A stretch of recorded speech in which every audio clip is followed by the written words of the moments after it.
नमस्कार दोस्तों, मैं सुधाकर मिश्रा आपका स्वागत करता हूं अपने चैनल में। दोस्तों, 18 अगस्त में एक बेहद अहम बैठक हुई। मेजबान थे अमेरिका के राष्ट्रपति डोनाल्ड ट्रंप और खास मेहमान थे यूक्रेन के राष्ट्रपति ज़ेलेंस्की। लेकिन कहानी यही खत्म नहीं होती। इस मीटिंग में और भी बड़े बड़े चेहरे मौजूद थे। पहले मैं आपको उनके नाम बताता हूं, फिर समझाता हूं कि आखिर यह पूरा खेल हो क्या रहा है।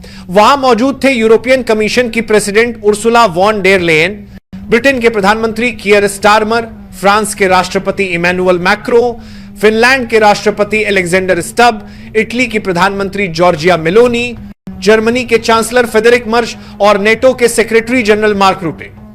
ये सब लोग ट्रंप और ज़ेलेंस्की के साथ एक ही मेज पर बैठे थे। अब सवाल यह है कि आखिर इतने बड़े नेता व्हाइट हाउस क्यों पहुंचे? अगर आपसे पूछा जाए तो आप कहेंगे कि साहब, बिल्कुल साफ है, रूस और यूक्रेन की लड़ाई रोकने के लिए। यह जंग 3.5 साल से चल रही है। हजारों लोग मारे गए, लाखों घर उजड़ गए और पूरी दुनिया की अर्थव्यवस्था हिल गई। तो जाहिर है कि मकसद शांति स्थापित करना होगा। लेकिन दोस्तों, असली वजह यह नहीं थी। असल वजह थी ज़ेलेंस्की। आखिर क्यों ज़ेलेंस्की को 7-8 हेड्स ऑफ स्टेट का सहारा चाहिए? क्या वो गूंगे हैं? क्या उनके पास जुबान नहीं कि अपने देश की बात खुद रख सके? उनको बैकअप देने इतने लोग क्यों गए? इसे समझने के लिए आपको 28 फरवरी 2025 पर लौटना पड़ेगा। उस दिन ज़ेलेंस्की व्हाइट हाउस पहुंचे थे। उन्हें आदत थी अमेरिका में स्टार ट्रीटमेंट मिलने की। वहां मीडिया ताली बजाएगा, वो हाथ हिलाएंगे, टाइम मैगजीन के कवर पर छपेंगे, कांग्रेस में भाषण देंगे, जैसा बाइडेन के दौर में बार बार हुआ। उस वक्त रिपब्लिकन और डेमोक्रेट दोनों पार्टियों ने यूक्रेन का साथ दिया था, इसीलिए उन्हें लगा कि ट्रंप से भी वही मिलेगा। लेकिन हुआ उल्टा। 28 फरवरी को व्हाइट हाउस में ज़ेलेंस्की के साथ ऐसा बर्ताव हुआ जो शायद उन्होंने कभी सोचा भी ना होगा। ट्रंप ने उनसे ऊंची आवाज में बात की, जैसे वह किसी बड़े देश के राष्ट्रपति नहीं बल्कि किसी नौसिखिए नेता हो। ट्रंप बार बार गिनाने लगे कि हमने तुम्हें इतने पैसे दिए, इतने हथियार दिए, फिर बीच में कूद पड़े उपराष्ट्रपति जेडी वेंस। उन्होंने सीधा कह दिया, तुम्हें शुक्रिया कहना नहीं आता, तुम एहसान फरामोश हो। यहां तक कि एक अमेरिकी पत्रकार ने ताना मारा कि कम से कम सूट टाई पहन लेते। यह कोई तरीका है? ज़ेलेंस्की की उस दिन इतनी बेइज्जती हुई कि वो लगभग टूट से गए। अब सोचिए, यूरोप के छोटे छोटे देशों के सामने खतरा मंडरा रहा है। उन्हें डर है कि अगर आज यूक्रेन पिस रहा है तो कल उनकी बारी होगी। फिनलैंड जैसे देशों का हाल देखिए। सेंट पीटर्सबर्ग रूस का बड़ा शहर है और वहां से उनकी दूरी कुछ घंटे की है। अगर पुतिन सेना बढ़ा दे तो मिनटों में हालात बदल जाएंगे। ऐसे में यूरोपीय नेता सहमे हुए हैं। वे इसलिए व्हाइट हाउस पहुंचे ताकि ज़ेलेंस्की अकेले ट्रंप के सामने कमजोर न पड़े। डर यह था कि कहीं ट्रंप दबाव डालकर उनसे कोई ऐसा समझौता न करवा ले जो कल यूरोप के गले का फंदा बन जाए। दोस्तों, यह मत सोचिए कि यूरोप सिर्फ मानवता के नाते यूक्रेन को सपोर्ट कर रहा है। असल वजह है may be we are next.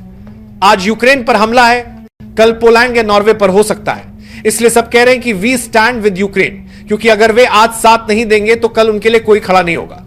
अब आइए ये मैसेज पुतिन को दे रहे थे, हम तुम्हारे साथ हैं, तुम चिंता मत करो। इसके बाद ट्रंप ने पुतिन से यहां तक कह दिया कि यूक्रेन का 20% इलाका जो रूस ने घेर रखा है वही उसका हो जाएगा। यही सुनकर पुतिन और आगे बढ़ा। उसे लगा कि जब 20% पर अमेरिका राजी है तो 100% भी मिल सकता है। 18 अगस्त की मीटिंग में यूरोप ने ट्रंप पर दबाव डाला कि हम यूक्रेन के साथ खड़े हैं। ज़ेलेंस्की भी मजबूरी है में मान गए कि वो पुतिन के साथ बातचीत करेंगे। ट्रंप तेजी से इस डील को निपटाना चाहते हैं क्योंकि उन्हें अपनी जीत दिखानी है। अब फर्क यह है कि पहले वो सीज फायर कहते थे, अब पीस एग्रीमेंट की बात कर रहे हैं। उन्होंने खुद व्हाइट हाउस में कहा कि आखिरकार शांति समझौता ही होना चाहिए और यह जल्द संभव है। इसका मतलब साफ है, ट्रंप धीरे धीरे पुतिन की शर्तें मान रहे हैं। पहला, यूक्रेन नेटो में नहीं जाएगा, यह डन हो चुका। दूसरा, आर्च ऑफ जे रूस पर लगे ज्यादातर प्रतिबंध हटेंगे, यह भी जल्द होगा क्योंकि अमेरिका चाहता है कि रूस और चीन की नजदीकी टूटे। तीसरा, दबाव डाला जाएगा सिर्फ ज़ेलेंस्की पर, पुतिन पर नहीं, क्योंकि पुतिन दबाव झेलने वालों में से नहीं है। इसलिए अंत में समझौता करना होगा यूक्रेन को ही। ज़ेलेंस्की की स्थिति कठिन है। अगर अमेरिका पैसा और हथियार बंद कर दे तो बाकी यूरोप उनकी मदद से यह लड़ाई नहीं लड़ा पाएगा। इसलिए ट्रंप बार बार कह रहे हैं, अब फैसला तुम्हारे हाथ में है। अगर शांति चाहिए तो कल ही हो सकती है। साफ है, असली प्रेशर सिर्फ ज़ेलेंस्की पर है, पुतिन पर नहीं। अब दोस्तों, यहां से खेल और भी दिलचस्प हो जाता है। ट्रंप बार बार कहते दिख रहे हैं कि सीज फायर नहीं बल्कि पीस एग्रीमेंट चाहिए। फर्क समझिए, सीज फायर का मतलब है कुछ वक्त के लिए लड़ाई रुकना, लेकिन पीस एग्रीमेंट का मतलब है स्थायी समझौता।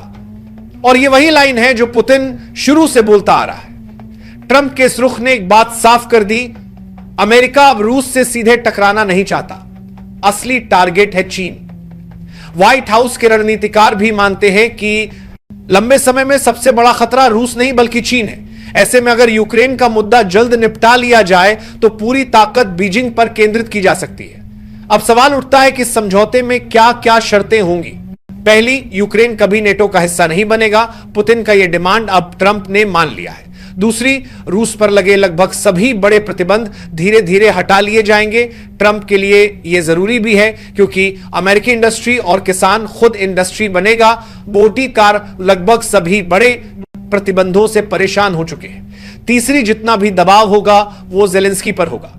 पुतिन को ट्रंप रोक नहीं सकते, लेकिन जेलेंस्की को वे मजबूर कर सकते हैं क्योंकि उनका पूरा देश अमेरिकी मदद पर टिका है। अब सोचिए, जेलेंस्की के पास विकल्प क्या है? अगर वे ना कहते हैं तो अमेरिका पैसा और हथियार बंद कर देगा, यूरोप थोड़ा बहुत देगा, लेकिन उतना काफी नहीं होगा। अगर हां कहते हैं तो उन्हें अपने ही देश की जमीन का हिस्सा गंवाना पड़ेगा, यानी हर हाल में नुकसान उन्हीं का है। इसीलिए दोस्तों, असली विजेता यहां पुतिन ही नजर आ रहे हैं। उन्होंने बिना बड़ी कीमत चुकाए वो सब हासिल कर लिया जो वो चाहते थे, और ट्रंप भी इसे अपनी जीत बताकर चुनावी मैदान में उतरेंगे। लेकिन सबसे ज्यादा दबाव जेलेंस्की पर है। ट्रंप ने खुद कह दिया अगर प्रावो को चुनावी मैदान कर रहे हैं और इसके टर्म पर बन जाने के लिए। लेकिन पुतिन के साथ क्या गरा है, जेलेंस्की शांति चाहते हैं तो कल ही समझौता हो सकता है। मतलब खेल अब पूरी तरह यूक्रेन के राष्ट्रपति के सिर डाल दिया गया है। और यही वजह है कि 18 अगस्त की मीटिंग में यूरोपीय नेता जेलेंस्की को अकेला नहीं छोड़ना चाहते थे। उन्हें डर है कि आज की दरवाजे सालने की कोशिश कर रहे हैं, कहीं कल उनके गले का फंदा ना बन जाए। तो दोस्तों, तस्वीर साफ है, पुतिन की शर्तें मान ली जा रही हैं। ट्रंप इसे अपनी जीत बताएंगे। यूरोप मजबूरी में यूक्रेन का साथ देगा और जेलेंस्की सबसे बड़ी मुश्किल में फंस गए हैं। यही असली पॉलिटिकल गेम है जो मीडिया की हेडलाइन से बहुत अलग है। दोस्तों, अब असली सवाल यही है कि इस पूरे खेल में यूरोप का क्या होगा, क्योंकि याद रखिए, रूस और यूक्रेन की जंग का सबसे बड़ा बोझ अमेरिका ने नहीं बल्कि यूरोप ने उठाया है। महंगाई, गैस की कमी, इंडस्ट्री का नुकसान, सबसे ज्यादा झटका वहीं लगा है। यूरोपियन यूनियन जानती है कि अगर ट्रंप पुतिन समझौता कर लेते हैं तो उनकी सारी कुर्बानी व्यर्थ हो जाएगी। लाखों शरणार्थी झेले, अरबों यूरो खर्च किए, अपनी ही अर्थव्यवस्था डुबो दी, और आखिर में फैसला अमेरिका और रूस ने कर लिया। यही वजह है कि बर्लिन, पेरिस और ब्रुसेल्स में बेचैनी सबसे ज्यादा है। अब देखिए, अगर यह समझौता होता है तो यूरोप दो हिस्सों में बंट जाएगा।